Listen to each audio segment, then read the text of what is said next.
one of the stories I heard from Adweek was someone said, everyone knows about the infamous tweet that Oreo did during the blackout of the NFL, right? Everyone knows what I'm talking about, kind of, right? Really quick, timely, within seconds, Oreo had that tweet up. And so this person was referencing this tweet, and they're saying, well, yeah, we also did that. We did the same thing, just for another client. Our problem was that we went to Facebook. And I just sat there and I was like, as a consumer, you would know that, people who are watching the game, if anything, they might be in a bar, they might be at home, they're checking their phone, they're not checking Facebook. They're watching the game and they're checking tweets, if anything, right? So once again, that's not a lost opportunity. That's just an opportunity that was not totally considered or thought of. You know what I mean? You got to go to the right place to talk to your audience about the right thing. When it comes to makers and users, and we've heard a lot about innovation labs and how important it is to instill that in your company and all those things, which I think are great. But from experience, when you're doing these labs, if you don't have support from top down, if the person above is not a maker themselves, if they're not willing to go out and make a mistake and show something that's a prototype or whatever it may be, then those labs often don't work out the way that you want them to, right? They become a space where you have your 3D printer, where you bought all your microprocessors, where you did all this stuff, and it just stays there. You've got to figure out ways to take that lab out of the space and to say to your designer, hey, we're going to work on something together, and we're going to play. So play needs to really be instilled from top down. Just saying I'm going to spend 10 to 100,000 on a lab, that's not going to bring about innovation in anyone's company. It's cultural shift, right? How many people have I offended? When it comes to creative director, agnostic. I want a person who's agnostic. And agnostic on two fronts, process agnostic and also platform agnostic. And when I say process agnostic, I mean someone who's willing to open up and start taking new kind of approaches to different things, right? So in the last 2 years, we've heard a lot about prototyping in digital agencies, right? It's been one of these like mythical unicorn things that no one's really done and they're always like searching after. And prototyping is really, really hard for a lot of reasons. Prototyping is hard because often we evaluate or equate prototyping with a throwaway, right? Lost money. It's not usable. Code that's not complete. All those kind of things. And so we don't value it, right? Because the output isn't something that we can externally show. So we devalue prototyping. And prototyping is one of those things where you can't really put it as a line item on a quote to a client, right? You can't say, oh, by the way, we're going to spend 2 weeks prototyping this. Bang, there's your bill. No client wants to hear that. Client wants to hear, like, how are you, you should know what you're doing. Get to A to Z. I don't want to see that. Don't charge me for that. So sometimes that cost has to be kind of sucked in internally, and you got to take on that cost. And so the things about prototyping, though, is that, it mitigates risk. Like, this is a mistake. Prototype something, you might not have had that. You know what I mean? That's just awkward in a picture, right? Or you could, with prototyping, the one thing that's beautiful about it is you make beautiful mistakes. And we talk about, we're a culture of failure right now. Everyone talks about failure. Embrace it. Fail fast. Like I could go on for an hour about all the quotes. And prototyping is awesome because what happens is often the outcome isn't what you thought it was going to be, which might be more or less. It doesn't really matter, but it's different. And so it takes you down different paths, and sometimes beautiful mistakes end up being something else. So what you're prototyping for your car client, you might actually be able to take that out, abstract it a little bit, and now apply it to your dairy client, right? So those kind of things only lend itself in prototyping. If you don't do those explorations, you're never going to find those opportunities. Prototyping is a form of communication, right? And the thing that I've discovered the most is that when you're prototyping, often, So here's it. I'm gonna imitate a developer and a designer. Okay. Here's like just kind of humor me. Okay. So designer, I don't know, busy, designing stuff. Developer's busy making stuff, right? And designer's like, here's my PSD. Developer's like, cool, thanks. And then developer looks at it and is like, okay, I'm going to integrate this. How do you want this to work? Like this nav should probably do this, or this should come up like that. And the designer's like, okay, so you see the nav? Okay, as soon as that's done, bing, bing, bing, bing, bing, bing, bing, bing, bing, bing, bing, right? So we start communicating with sound effects, right? Designers are always talking in sound effects to developer with a static comp, right? Take that out. Start communicating in the context in which you intend to actually use what you're making, right? So that's why you're hearing a lot about things like prototyping in the browser. Probably the scariest thing designers have heard in forever. It was almost like, for about 4 weeks on the internet, it was almost like kill Photoshop, right? Because they're like saying, don't spend time in design with all these multiple resolutions and responsive design. Spend the time in the browser. And in theory, that's great, and it totally makes sense. But why would you take away a tool from a designer that's, basically like their sketchbook, So how do you meet those in the middle? And then with prototyping, you get things like paper prototyping. So I worked with a really excellent designer, developer, Daniel Mall, and we had a really big project, had no idea how to approach it, and we just went down to basics, and we paper prototyped everything. And most useful exercise you can imagine. It also helps people kind of get involved and invested in what you're doing. And then, I had another idea, and I'll show this in a second, but how many people here are developers? Or have ever, okay. So for developers, I don't know, this might happen in strategy, this might happen in sales, might happen elsewhere, I don't know. But for developers, there's this really weird moment when you write like 50 lines of code, and you hit compile, and it just works. And you're like, no frickin' way that works. You're just like, holy shit, I just wrote 50 lines of code with no mistakes, and it just works. It's this really weird, like, it's a high when that happens, because it never happens, right? And you don't trust it. So there's this moment when that happens, and I've always wanted, I always go to the person to share it, and there's no one to share it. And so I was trying to explain this moment, at my old company, Big Spaceship, and I was trying to say, like, I really want to build something for this moment. I'm sure we can, use the application for something else, but I really just want to spend a couple days prototyping this out. And so it ended up being a prototype that was called Booty Bump. And basically, the prototype is a video on the left. And what happens is that moment when you compile those 50 lines of code and everything just works, you get up, you go to the installation. If your butt reaches both sensors, you hit the sensors, and then you get disco lights flashing with a Major Lazer song playing for 8 seconds. So you got your 8 seconds of like, I'm on the dance floor just rocking this shit out, right? Like, look at me, right?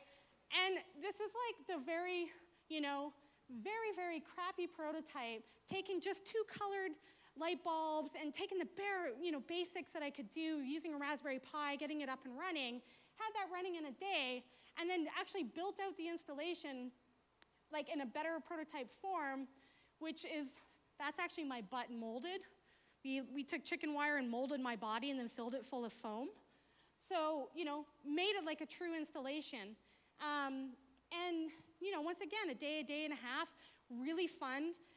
And how can we start to use this somewhere else? How can we start to use the learnings that we did? And all of a sudden, boom, we had another project that was like, oh, Raspberry Pi. We know how to do it. We know how to use it. We know the time invested. We know how much it's going to cost for certain things, So play is really important. But prototyping in the way that, I couldn't communicate this idea to anyone. Like, I even tried to draw it out. But as soon as I built it, it was just like, oh, I get it, I want somebody who's process agnostic. And one of the things right now is, designing in the open. So how many people have heard this term? Yeah, there's a couple. Designing in the open, okay? Basically just saying, hey, I'm not embarrassed. I have good self-confidence. Here's my stuff. I'm just throwing it out there all the time. And so you're starting to see a lot more of this with things like Behance and Dribble. But it's like taking your client and saying, I'm okay with these things. Let's design a little bit more in the open. And so it started off with the Pixar president talking about it. And as we show it every day when it's incomplete, if everyone does it every day, then you get over the embarrassment. And when you're over the embarrassment, you're more creative. Stop being embarrassed, make more, right? So designing in the open, I don't think it's ideal for all clients, obviously. I'm not saying that, but I want someone who's open to these things. I want someone who's platform agnostic. Consoles is a big one. So how many people have more than one console in their house? Right? There's a lot of us. I have a ton. I have the Vita, PS3, I have all the Wiis, I have an Xbox. Of course I have an Xbox. Like all those things sitting in my house. And the thing that's beautiful about whether it's consoles or ecosystems or any of those kind of things is that I can say, hey, you know what? This works really good on PS3, and the way that they do it is this way. And this, they have beautiful UX, for here, or those kind of things. I have an awareness. I can talk about it. Great. Consoles are going to be one of those things that we've talked about. For a long time, we talked about mobile, and we're like, mobile. Mobile's here, okay? Now it's kind of like owning the living room, how do you own the living room? And in the next year, you're going to see so much innovation in the console space that owning the living room is actually going to be a possibility. So, I want someone who's on top of those kind of things. I want someone who's, platform agnostic about mobile ecosystems, right? How can you design for Android a native app if you've never used Android? This happens all the time. How can you do strategy for it? How do you know how the store works? Do you know how they do top rated? Like all these kind of things across the ecosystems. Someone who has a good awareness about all those ecosystems, and once again, it could come from a technologist. It doesn't matter where they get the knowledge, but the experience and understanding of these things I think are really important. Basically, things change so fast, and I want someone who can kind of navigate the waters a little bit and isn't afraid to jump in, knowing that it's going to do that. They should be a little bit fearless. And when I talk about this, 2 examples of good modern creative director right now, these are people I know and have worked with, but I think they really epitomize it. And one is going to be super friendly, which is Daniel Mall, and he's runs his own little agency out of Philly. He's been named like top agency from .NetMag, all sorts of places. And he's a guy who can do all these things. He can talk all the stuff. He's aware of all the stuff. He consumes all this stuff. And he's amazing at what he does. I also like the work of an agency out of Atlanta that just came about called Alleys. And they just put out an iOS app. Once again, people who are really big into iPhoneography put out a new iOS app that really focuses on the things that they're doing. And they have a good idea of, I have an idea, how do I execute it? Where should I be executing it? And how quickly can I get there? So I'm going to kind of finish this with saying one thing that we've heard a lot, in the last couple days. And it's this term that a little bit bothers me, and unfortunately most of us have this title, or have had this title. And I'm not really a fan of the term creative technologist. And part of the reason is because I believe that the modern creative director, although 90% of the time is going to probably be a designer coming up the ranks, you're starting to see a shift out there a little bit, and technologists are starting to rise into these positions a little bit more. Now, it takes a unique technologist, obviously. But the idea of a creative technologist, the reason why it bothers me is because you had to put an adjective in front of their name, to make them more applicable or interesting. Like adding that adjective gave them a seat at the table, and that's the problem, is that we should always have that seat at the table, and it might take on in 5 or 6 years different forms. So that, that's my problem. A developer, a maker, it doesn't really matter. I tried to change my business card to be maker. I just wanted to be a maker. That's it. I just wanted to make stuff. So with that, I'm going to say thanks and leave you with this last one because it's the weirdest thing I've seen in a long time. And if anyone has any questions, I don't know if I have time. We're up. Oh, I'm sorry. Yeah. Q&A. Q&A. Hi, my name is Rachel Law. I'm from a traditional ad agency called CHI and Partners, in which I work as a creative technologist. I know you hate the term, but unfortunately, I'm one of those unicorns. I have a question. I have two questions, actually. First part addresses the first part of your presentation. I'm curious to know why you are so fixed on categories, on like designer, developer, or even the binary between digital and traditional agencies. I work in a very traditional agency. They have only one creative technologist, which is me. My job there is nothing to do with being a technologist and also nothing to do with being a designer. I actually have to do both. I do the UX design, I do the UI design, and I build the prototypes for our clients on a server to work with the UI, and then we work through the workflow together for the clients. I think that siloing people and all these generalizations, especially about what it is and the media portrayals of it, don't really help anybody. Like saying that, oh, creative technologists don't exist. Well, creative technologists do exist because our jobs are not the same as technologists, and our jobs are not the same as creatives either. And this kind of categorying really doesn't help anyone because it increases that us versus them mentality. Why should there be a digital agency versus a traditional agency? A traditional agency can go and hire a creative technologist if they like, just as a digital agency can decide to grow and get a planner. It's not as hard as that. So the second part of it. I'll do the first one really quick. Don't disagree with you at all. Speak in generalizations because generalizations are something that people can relate to.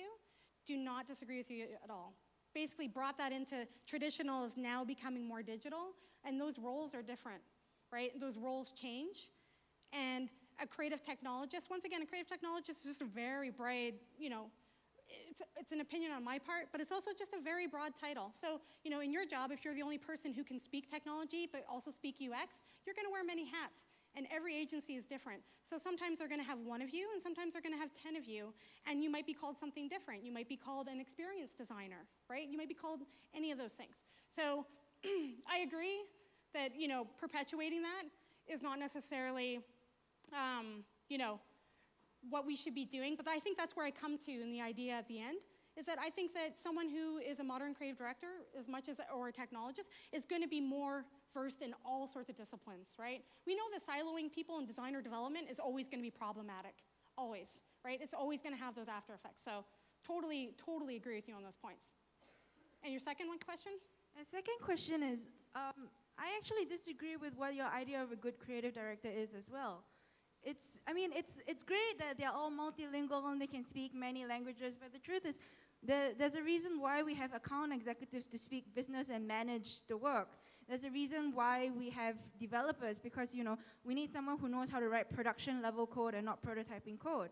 There is crossovers, like you can use the same front end code and stuff like that. But by and large, you need someone to do the QA, you need someone to do the technical specs, you need someone to write your documentation for you. And that's the reason why all these jobs exist. So you need someone, once again, in those different silos. Yeah. It's not say silos, but rather you need to be able to delegate the work. So for me, a good creative director is not necessarily someone who can do everything, but someone who's willing to listen to you and is open to changes. That's all I really ask from my creative director. Yeah, no, and once again, I totally agree with you. When I think about a modern creative director, I do think about, so if they can listen to you, they need to be able to, sorry, we've got to wrap this up in a minute. But if a creative director can listen to you, they need to be able to communicate to you. So they need to be able to speak on those terms that you're choosing to speak on, right?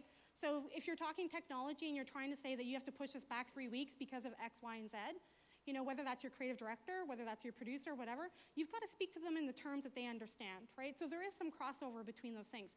I'm not saying a creative director should be a coder who can sit down and do the entire strategy, come up with the business plan, write the quote. That's a one-person business.